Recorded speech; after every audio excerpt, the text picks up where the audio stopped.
اعوذ باللہ من الشیطان الرجیم بسم اللہ الرحمن الرحیم بسم اللہ الرحمن الرحیم۔ میں محمد خوشنود عالم دارالعلوم غریب نواز پریاگراج جماعت رابعہ کے بچوں سے مخاطب ہوں اور نور الانوار کا درس چل رہا ہے۔ شارح فرماتے ہیں وقد قیل ان ھذا الالزام علی الشافعی یمکن ان یستنبط من لفظ القروء بدون ملاحظة قوله ثلاث لأنه جمع وأقله ثلاث وهذا فاسد لأن الجمع يجوز أن يذكر ويراد به ما دون الثلاث كما في قوله تعالى الحج أشهر معلومات بخلاف أسماء العدد فإنها نص في مدلولاتها وأما قوله تعالى فطلقوهن لعدتهن فمعناه لأجل عدتهن أي طلقوهن بحيث يمكن إحصاء عدتهن وذلك بأن يكون في طهر لا بطي فيه لأنه يعلم حينئذ أنها غير حامل فتعتد بثلاث حيض بلا شبهة ولا تطلق في طهر بطي فيه لأنه لم يعلم حينئذ أنها حامل تعتد بوضع الحمل أو غير حامل تعتد بالحيض وكذا لا تطلق في الحيض لأن هذا الحيض لم يعتبر عندنا ولا الطهر الذي يليه فينبغي أن يحتسب فيه ثلاث حيض أخر فتطول العدة عليها بلا تقریب۔ اور کہا گیا ہے کہ امام شافعی پر یہ الزام باری تعالیٰ کے قول ثلاثہ کے لحاظ سے کیے بغیر لفظ قروء سے مستنبط کرنا بھی ممکن ہے، کیونکہ قروء جمع ہے اور اقل جمع 3 ہے، اور یہ فاسد ہے کیونکہ ممکن ہے کہ جمع ذکر کی جائے اور اس سے 3 سے کم مراد ہو، جیسا کہ باری تعالیٰ کے قول الحج اشہر معلومات میں ہے، برخلاف اسماء عدد کے کہ یہ اپنے مدلولات میں نص ہے۔ اور رہا باری تعالیٰ کا قول فطلقوہن لعدتہن تو اس کے معنی ہیں لعجل عدتہن، یعنی تم ان کو اس طرح طلاق دو تو ان کی عدت شمار کرنا ممکن ہو، اور وہ یہ ہے کہ طلاق ایسے طہر میں ہو جس میں وطی نہ ہو، کیونکہ اس وقت یہ معلوم ہوگا کہ عورت غیر حاملہ ہے، لہذا وہ بغیر شبہ کے 3 حیض عدت گزارے گی، اور طلاق ایسے طہر میں نہ دو جس میں وطی ہو، کیونکہ اس وقت یہ معلوم نہ ہو سکے گا کہ عورت حاملہ ہے کہ وضع حمل کے ساتھ عدت گزارے گی، یا غیر حاملہ ہے کہ حیض کے ساتھ عدت گزارے گی۔ اسی طرح حیض کی حالت میں طلاق نہ دو، کیونکہ یہ حیض ہمارے نزدیک غیر معتبر ہے، اور نہ وہ طہر معتبر ہے جو اس حیض کے بعد ہے، پس مناسب ہے کہ دوسرے 3 حیض شمار کرے، اور اس صورت میں عورت پر خواہ مخواہ عدت دراز ہو جائے گی۔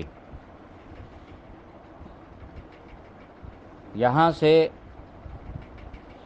صاحب نور الانوار نے فرمایا کہ بعض حضرات کا خیال ہے کہ قروء کی مراد حیض کے ساتھ متعین کرنے میں امام شافعی کے خلاف جس طرح لفظ ثلاثہ سے استدلال کیا گیا ہے، اسی طرح ثلاثہ کا لحاظ کیے بغیر قروء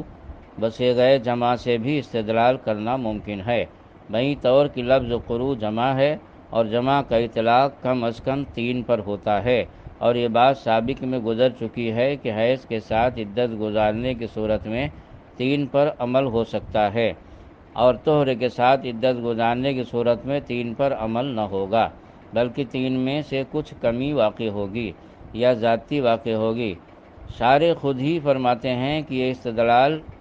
یعنی یہ دلیل دینا باطل ہے،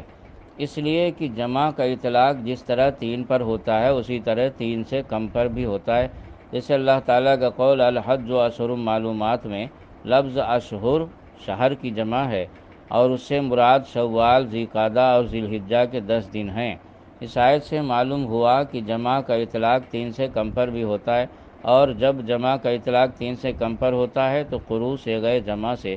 امام شافعی کے خلاف استدلال کس طرح درست ہوگا؟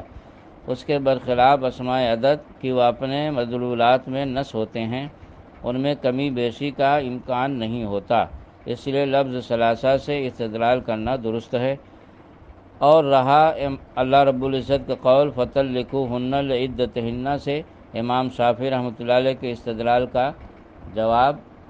کہ امام شافعی نے لعدتہن میں لام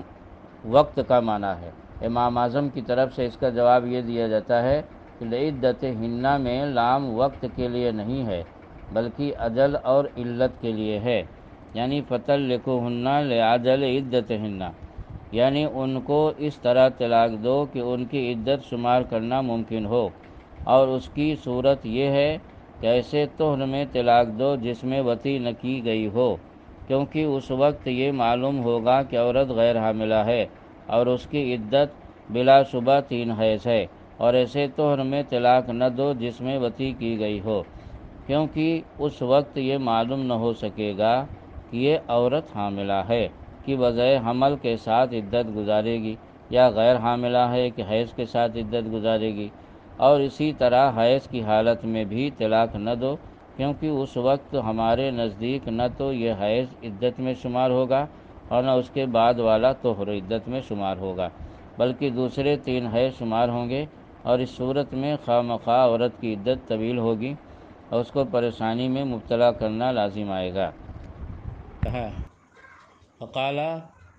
ومحللیۃ الزوج الثانی بحدیث الوسیلہ لا بقوله حتى تنكح زوجا غیرہ، وهو جواب سؤال مقدر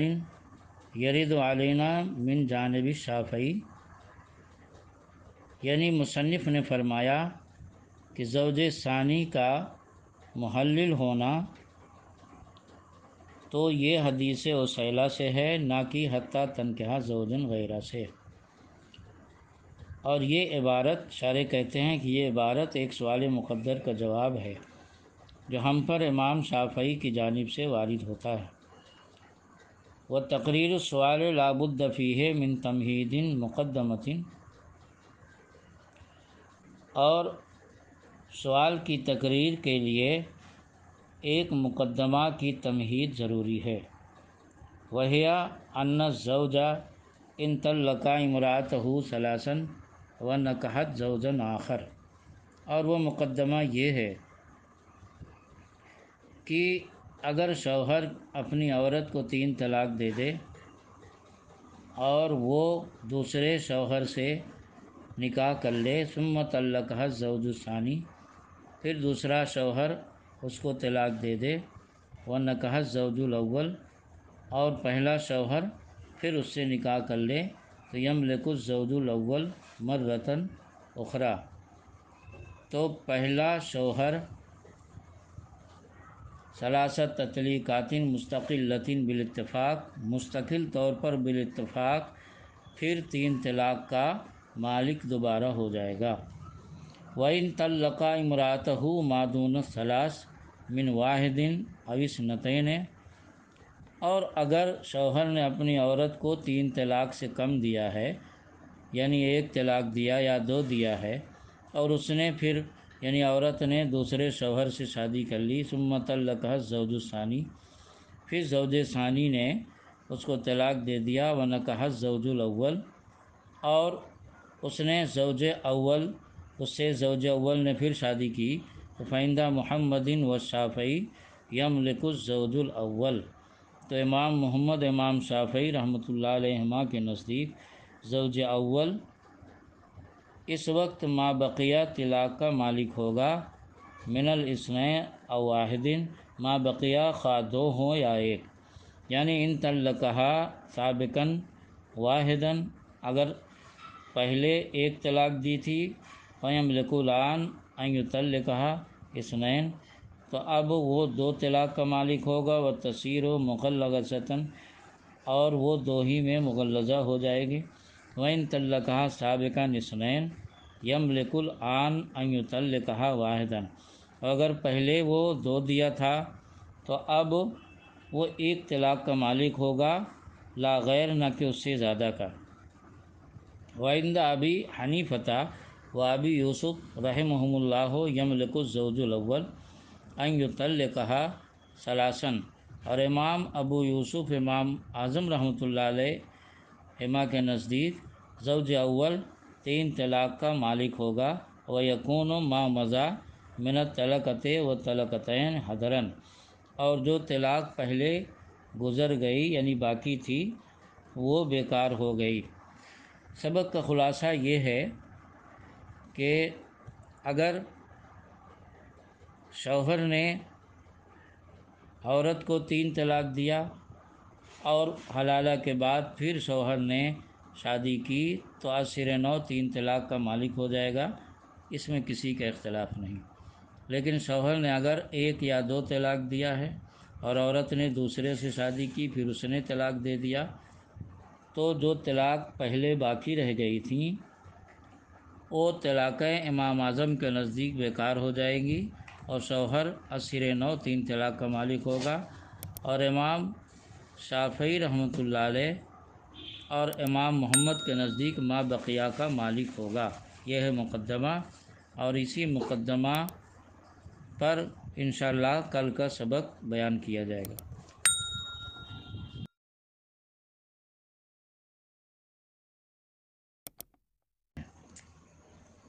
شارح کہتے ہیں کہ لأن الزوج الثانی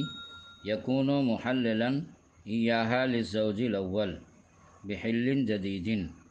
وینہدم ما مضی من الطلقۃ والطلقتین والطلقات، اس لیے کہ دوسرا شوہر پہلے شوہر کے لیے عورت کو جدید حلت سے حلال کرتا ہے۔ وینہدم ما مضی من الطلقۃ والطلقتین والطلقات، لہذا جو طلاقیں باقی رہ گئیں 1 یا 2 یا 3 وہ بیکار ہو گئیں۔ سبق کا ماحصل یہ ہے کہ شوہر اگر پہلے 1 طلاق دیا تو 2 باقی رہ گئیں، 2 دیا تو 1 باقی رہ گئیں، اور اس کے بعد عورت بعد عدت زوج ثانی سے نکاح کیا پھر اس نے بھی طلاق دے دیا، اور وہ بعد عدت زوج اول سے نکاح کیا تو ما بقیہ طلاق کا مالک زوج اول نہیں ہوگا بلکہ اثر نو 3 طلاق کا مالک ہوگا عند الاحناف۔ اور اس کی دلیل یہ ہے کہ شوہر یعنی زوج ثانی چونکہ جب نکاح کر کے اور ہم بستری کیا اور اس کے بعد طلاق دیا تو گویا زوج اول کے لیے اثر نو اس نے حلال کیا، اور جب عورت اثر نو حلال ہوئی اور اس کے بعد اس سے نکاح جائز ہوا تو چونکہ اثر نو حلال ہونا نکاح حلت کی فرع ہے کہ جب تک عورت سے نکاح حلال نہ ہو تو نکاح کا کوئی مطلب نہیں، اور طلاق نکاح کی فرع ہے، لہذا جب اثر نو عورت حلال ہوئی اور اثر نو اس سے نکاح ہوا تو اثر نو 3 طلاق کا مالک بھی ہوگا، اور ما بقیہ طلاق 1 یا 2 جو باقی رہ گئی تھیں وہ منہدم ہو جائیں گی، یعنی ان کا اعتبار نہیں ہوگا۔ یہ امام اعظم ابو حنیفہ کے نزدیک ہے، اور امام شافعی کے نزدیک یہ ہے کہ ما بقیہ کا اعتبار ہوگا۔ اب یہ ہے مقدمہ جس کو شارح نے بیان فرمایا، اسی مقدمہ کو سمجھ لینے کے بعد امام شافعی کی طرف سے احناف پر جو اعتراض آنے والا ہے وہ اس مقدمہ کو سمجھ لینے کے بعد وہ سمجھ میں آئے گا، اور جب اعتراض سمجھ میں آ جائے گا تو جواب بھی سمجھ میں آئے گا۔ تو اس پر اعتراض یہ ہوگا کہ محلل یعنی حلت جدیدہ سے زوج ثانی کا محلل ہونا یہ خاص پر زیادتی ہے، کیونکہ حتیٰ تنکحہ زوجن غیرہ سے زوج ثانی سے نکاح کرنا ثابت ہے، اور وہ حتیٰ تنکحہ میں حتیٰ کا معنی صرف غایت اور نہایت کے ہیں کہ مغیّہ غایت پر پہنچ کر ختم ہو جائے۔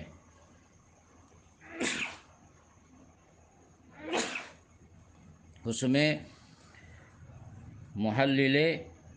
زوج ثانی بحلت جدیدہ کا کوئی مفہوم و معنی نہیں پایا جاتا، لہذا جب آپ نے فرمایا کہ خاص پر زیادتی جائز نہیں اور خاص بین بنفسہ ہی ہے، تو یہ علت جدیدہ کا معنی اور مفہوم حتیٰ سے آپ نے کیسے سمجھا؟ یہ اعتراض ہوگا۔ اعتراض انشاءاللہ اپنے موقع پر تفصیل کے ساتھ بتایا جائے گا، اور اس کے بعد پھر اس کا احناف کی طرف سے جواب دیا جائے گا۔ اعتراض اور جواب آگے آ رہا ہے۔ مقدمہ کی تقریر یہاں سے ختم ہو گئی۔ چل رہا ہے۔ مصنف فرماتے ہیں فیقول المصنف فی جوابہ من جانب ابی حنیفہ ان کون الزوج الثانی محللا ایہا الزوج الاول انما نثبتہ بحدیث الوسیلہ لا بقولہ حتی تنکح کما زعمتم، وبیانہ ان امرأۃ رفاعۃ جاءت الی الرسول علیہ السلام فقالت ان رفاعۃ طلقنی ثلاثا فنکحت بعبد الرحمن ابن الزبیر رضی اللہ تعالیٰ عنہ فما وجدتہ الا کہدبۃ ثوبی ھذا ثانی وجدتہ انینا فقال علیہ السلام اتريدين ان تعودی الی رفاعۃ قالت نعم